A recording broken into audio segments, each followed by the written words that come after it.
The sky sagged low, stretched thin and dull like old canvas drawn across the jagged spine of the canyon. Dust lifted in soft curls, stirred by the wind as it swept over parched grass and sun-scorched earth. Not a single bird disturbed the silence so deep it pressed into a man's lungs before he realized he hadn't been breathing. Silas Ward reined in his horse near the shattered wheel of a derelict wagon. The mule was long gone, the frayed leather of its harness trailing behind like some discarded memory. One side of the wagon's fabric cover had torn loose, flapping in the breeze with the delicate persistence of a forgotten prayer flag. No movement, no voices, just the steady whisper of wind brushing across the canyon's rim.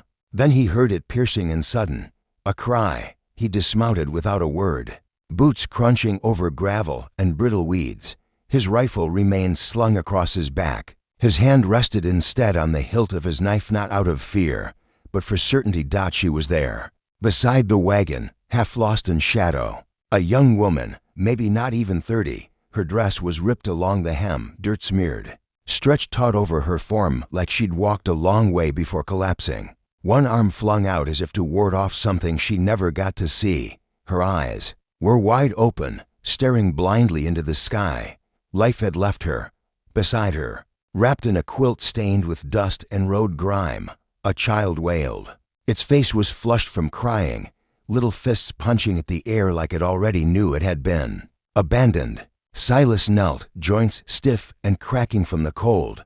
He didn't close her eyes. He didn't touch her. Instead, he took in the braids still neatly fastened and pinned with a carved bone clasp. A quiet, final act of grace, dignity preserved. Even at the edge of death, the wind shifted again. A distant, unmistakable sound carried with it coyotes. The baby cried louder. Silas lingered only a heartbeat more before easing the bundle into his arms. It was heavier than he expected, warm, and very much alive. The child pressed its damp cheek to his coat. He stood and turned away without a word, never glancing back. Dry Creek was half a day's ride, but he covered the distance in less, pushing his horse to its limits. The town had not changed. Sagging wooden buildings, a lonely saloon, a single store, and a sheriff's office that hadn't seen real law in a decade. People watched him pass, their faces half hidden behind dusty windows or porch railings. No one came forward. No one asked questions. The baby's cries echoed through the streets like a warning. He didn't stop, just outside the edge of town. He veered off the trail onto a winding path that led through thickets and broken rock. Climbing toward the ridge, the old cabin still stood there, leaning slightly, weathered but intact. The war had taken half the roof and most of the barn, but Silas had rebuilt the rest, not out of hope, out of habit. He dismounted, boots crunching on the frost-hardened earth. Smoke coiled lazily from the chimney, the fire he'd left burning that morning. He pushed open the heavy door and stepped inside. The child held awkwardly against his chest, unsure where or how to grip it. The air inside smelled of ash and pine. A kettle hissed softly over the fire. The rocking chair still sat near the hearth. Its worn wood split slightly along one runner. He laid the child in a wide basket, lined it with a wool blanket, and stepped back like he expected something to break. The baby wailed louder. He rummaged through an old crate until he found a chipped glass bottle with a rubber nipple. Cracked but still whole. He boiled water, stretched the last bit of milk he had, and filled the bottle carefully. His hands shook not from nerves, but from the rust of years without such small tasks. The baby rejected the bottle at first, crying louder, arching its back. He tried again, kneeling close, guiding the nipple to the screaming mouth. At last, the child latched on, gulping greedily as though desperate to erase the long wait for comfort. Silas sat back on the floor, one knee raised, gaze fixed on the fire. His shirt was stiff with dust and sweat. He didn't look at the child, didn't smile or speak, just waited. When the bottle emptied, the cries returned, sharper now, fists flailing. The demands were clear, but Silas didn't know what was being asked of him. He rose and carried the basket to the rocking chair, settling into it with a groan of old wood. He pulled the bundle into his lap, still. He said nothing, no soothing words, no lullabies, just silence, The child cried for another hour. So did he. Though he made no sound, eventually the baby gave in, not to comfort, but to exhaustion. Its body sagged against his arm, breath slow and shallow. Heat pooled between them. The fire snapped. Wind crept through the seams in the windows and along the floor, slipping in like an unwelcome presence. At night, the wind carried strange noises, howls, groans, the squeak of warped hinges, and echoes from the past. Silas remained by the hearth, legs drawn in, arms folded across his chest. The child floated in a tin basin nearby, the water barely warm anymore. The boy's sobs had quieted to broken hiccups, tiny gasps that spilled like the final remnants of a storm. His fists twitched just above the surface, drifting like weeds in a shallow stream. His face was blotched with red, swollen from hunger and a sorrow too ancient for his age. Silas wasn't sure if the baby had gotten enough to eat. The milk had been stretched too thin, the bottle leaked, the warmth of the water was guessed at. He didn't know how long a child could cry before it shattered something inside. All he truly understood was how to feed a fire, how to keep predators out. Before dawn broke fully in the dim gray of cold morning, he went outside and began to dig. The cottonwood still stood, quiet and familiar, the same place where his brother had once buried a stillborn daughter. Silas dug now with the same shovel, into the same stubborn earth. The soil clung thick to the blade, as if it remembered. His breath rose in short, white puffs, hands red and blistered from the cold. He didn't speak, just wrapped the young woman in the blanket she had died beside and laid her carefully into the ground. No preacher, no verses, just wind through the trees, creaking wood, and a man who'd buried too many loved ones in frozen soil. From her finger, he slid a delicate wedding band. The engraved letters faded to near nothing. It was too large for the baby's tiny hand, so he threaded it onto a leather cord and tied it gently around the child's neck. Then he carved a name unknown into a scrap of pine with the same old pocket knife he'd once used to scar his initials into a church bench as a boy. The blade slipped more than once, splintering the edges, but the name held. He didn't cry that night. The baby cried for him instead, louder, harsher, like the earth had taken something the boy wasn't ready to give up. Silas didn't answer. He simply rocked in the chair by the hearth, slow and steady, while the child howled from the woven basket at his feet. His hand brushed the rifle beside him out of habit, not fear. Then he reached down and opened a small wooden box near his boots. Inside, wrapped in flannel, was a thick braid of hair, dark and faintly fragrant with something earthy and sweet. He'd cut it from her head before burial, not from sentiment, but so the boy would one day have proof that someone once held him close. He tied the braid softly round the child's wrist. Odd, maybe, but there wasn't much else to offer. The wind screamed outside. Inside, it was no warmer in spirit. Every creaking board in the walls spoke in the hushed dot by the week's end. The town began to murmur. Silas didn't come to town often. When he did, it was for basics: coffee, salt, horse feed. But this time, he rode in carrying a child wrapped inside his old coat and rode out with goat's milk and a rough sack of cloth for makeshift diapers. People stared from behind curtains and over steaming cups on porch swings. Hard-eyed men, tight-lipped women whispering through gloves. He heard what they said. Plain as day, not his blood. Savage brat, probably left by some deserter. Not one of them stepped forward. Not even the sheriff, who tipped his hat but didn't speak. The Reverend turned away. Even Mabel, who'd once known his coffee order before he opened his mouth, suddenly had something else to do. He didn't defend himself. He just went home. Each night passed the same. Feed the boy, bathe him, rock him, listen to him cry. Silas began talking again, not to the child, but into the fire. Soft mutterings. Quit wriggling. You'll live, don't worry. Not affectionate, not tender, but it filled the silence with something other than grief. He started keeping the bottle clean. Heated milk just enough. Carved a little horse from a broken fence post and set it near the crib. He couldn't silence the cries, but he could make space for them to exist. Some nights, he sat outside with the child tucked against his chest, both of them watching the smoke curl toward the stars. He told stories not from books, but from his bones, of his brother's crooked grin, of the creek that once danced in, the spring thaw, of a woman who used to wear yellow and laugh without fear. No one was around to hear him. That was all right. It was for the boy each morning. He warmed the milk, held the child, and said nothing to the world, but he was learning how to speak to the boy Dot by afternoon that day. The sky collapsed into a thick, coal-black threat.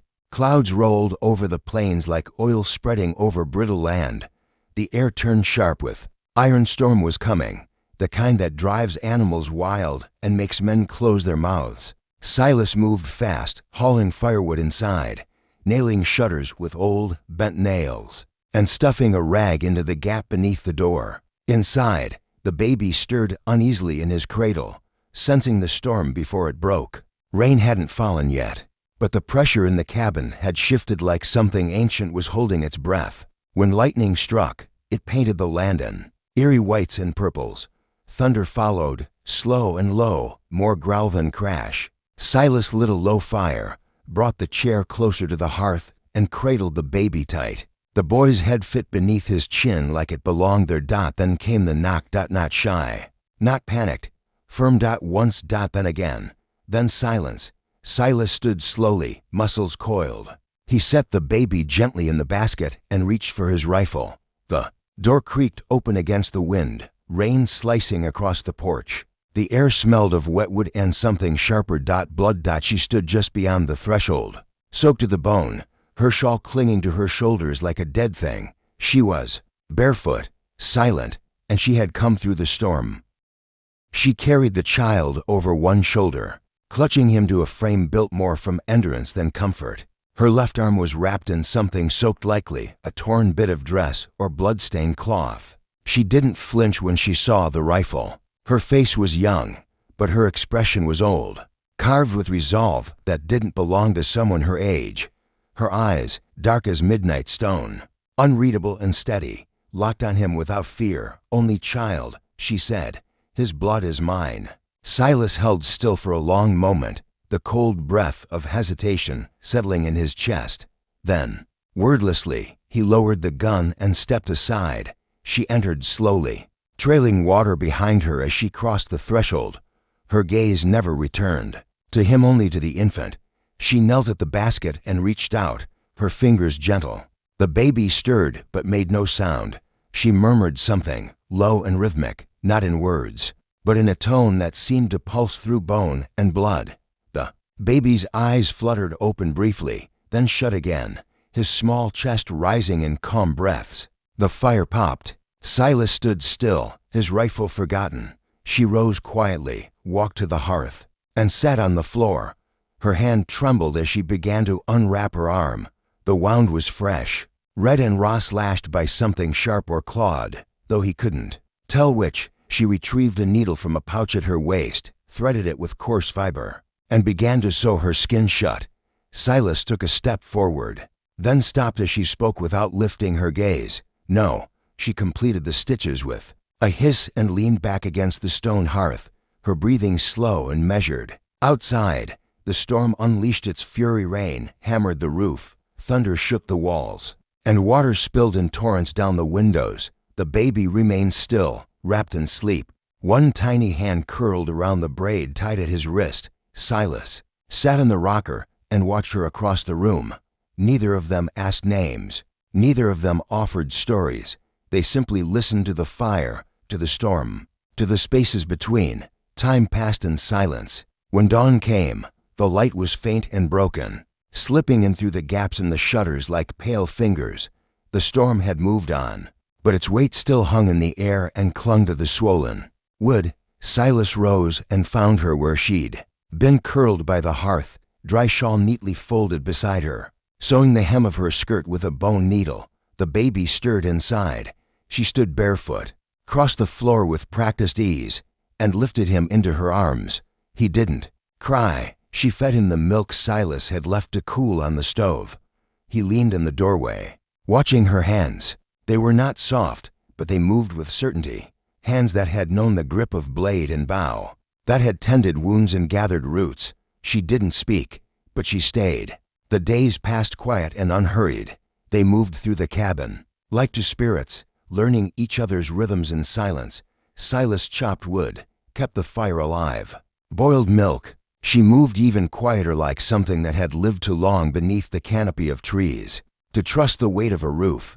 They never spoke of the baby, not outright, but each morning she was up early, heating water and folding clean cloth. Each evening he left a second cup beside hers on the table without asking. Sometimes, in the hush of night, when the wind stilled, he watched her rock the baby against her chest, humming low notes that held no words. On the third day, as snow began to fall soft and sure, she finally gave her name. Silas, carving a length of wood, glanced up and asked what it meant. She met his eyes in the firelight.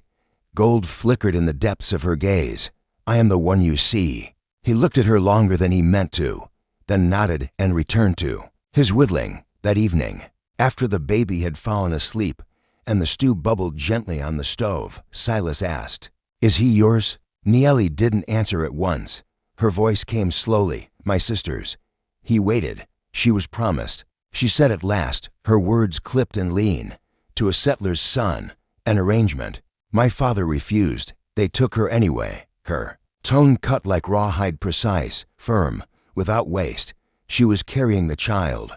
"Our people helped her flee, but the men found her before she reached the canyon. She made it as far as here. Then she died." Silas stared at the fire. "And they sent you for the baby." She nodded. Outside, snow piled along the sills and fence posts. Inside, the warmth deepened, dense with what remained unspoken. They didn't mention the war either, though it hung in the room like smoke that never cleared. Silas still limped from a skirmish near El Paso. The war had cost him his brother, his land, and much of his speech. He hadn't been talkative before, but now he spoke even less than the dead. He didn't ask about her battles, but he noticed things: how she flinched at loud footsteps, how her fingers drifted near the knife at her belt when thunder grumbled, how she never turned her back on the door. In town, their quiet began to fray. A boy from the general store spotted her, shawl pulled tight, walking beside Silas as they bought flour and oil. Word traveled fast, as it does in dry places. By nightfall, Dry Creek was buzzing. "Red girl in the woods," muttered a man with a silver tooth. "Thief," whispered the preacher's wife. Gripping her cross. The next day, a stone crashed through their front window, shattering the pane above the sink. The baby cried out. Niele didn't flinch. Silas picked up the stone, turned it over in his palm, then set it on the table beside his coffee without a word. That afternoon he rode to town, bought a new pane, fixed the window himself, reinforced the shutters, and sharpened his axe on the porch as the wind stirred both sawdust and suspicion. That night, the snow piled higher at the door, and the fire dwindled to coals. He sat across from her at the table, eating from a shared plate of potatoes and beans. Her shawl hung beside his coat. The baby slept in his basket, tiny fists tucked beneath his chin. Silas poured her a cup of coffee. She accepted it without thanks, and their eyes met. Something passed between them, not love, not yet, but understanding. She didn't need rescuing. He didn't want redemption. They just needed someone to stay. By dusk, the baby was burning with fever. It started with a tremor, a twitch. The child's small shoulders trembled as a faint cry slipped out into the hush of afternoon. By the time darkness settled over the cabin, his fever had risen so high the quilt beneath him was soaked through with sweat. His breathing came quick, uneven. His cheeks burned red, and his eyes stopped reacting to movement or light. Niele didn't leave his side.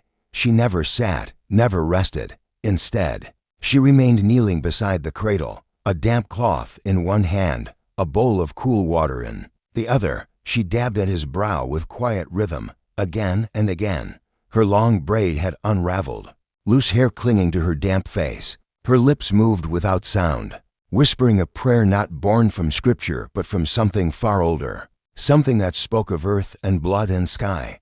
Silas stood silently in the doorway, fists clenched at his sides. The helplessness gnawed at him. His hands, capable of splitting timber and raising roofs, were useless against the heat burning through the child's small body. He wanted to help, say something, offer something. Anything, but all he could do was watch her push through the night, carried only by grit and the sheer refusal to give in. The fire blazed as strong in the hearth now, casting fierce shadows across the floor. Then came the sound, hooves in the distance, only two, measured, steady, the kind of arrival that asked for attention.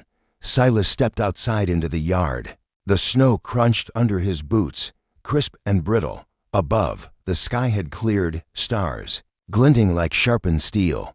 The rider wore a black collar, a preacher with the insignia of Fort Hope sewn into his coat. His face was long, angular, and his voice cut like cold iron. "I hear there's an Indian woman inside," he said, not as a question, but a sentence passed down. "And a child that doesn't belong here." Silas said nothing. "I've come for the boy," the preacher went on.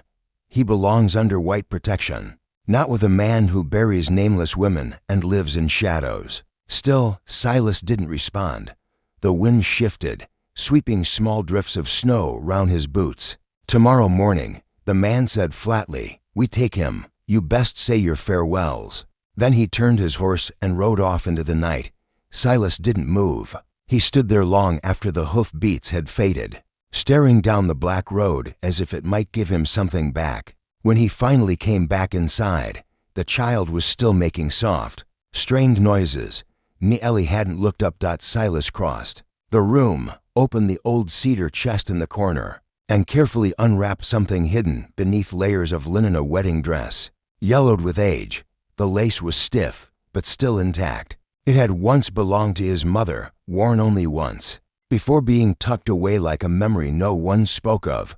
He laid it on the table gently. At first, Neely didn't understand. Her hand froze mid-motion. She looked at him, puzzled. "Take the boy," Silas said. "Leave before dawn. I'll draw them off in the other direction." She sat back on her heels, the cloth still clutched in her hand. Exhaustion painted her face pale, but her voice was unwavering. "I don't run," she said. "We stay." The fire popped, casting sparks up through the chimney.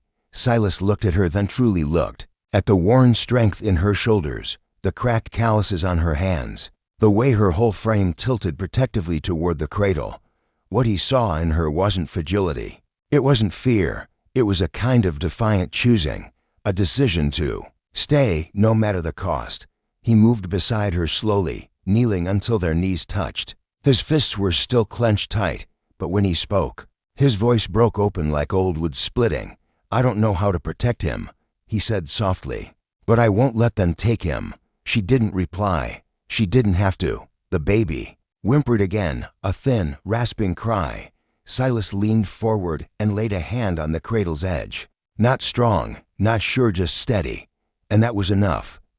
He lifted the child gently, arms steady from memory more than affection, and rocked him, with a slow rhythm that didn't quite match the crying. At first, the sound that came from his throat was harsh, unpracticed, a hum that fumbled for melody. But soon it settled, low and even, a lullaby from long ago, one his mother used to sing before the war came and tore everything familiar to pieces. The infant's cries faded, replaced by quiet breathing.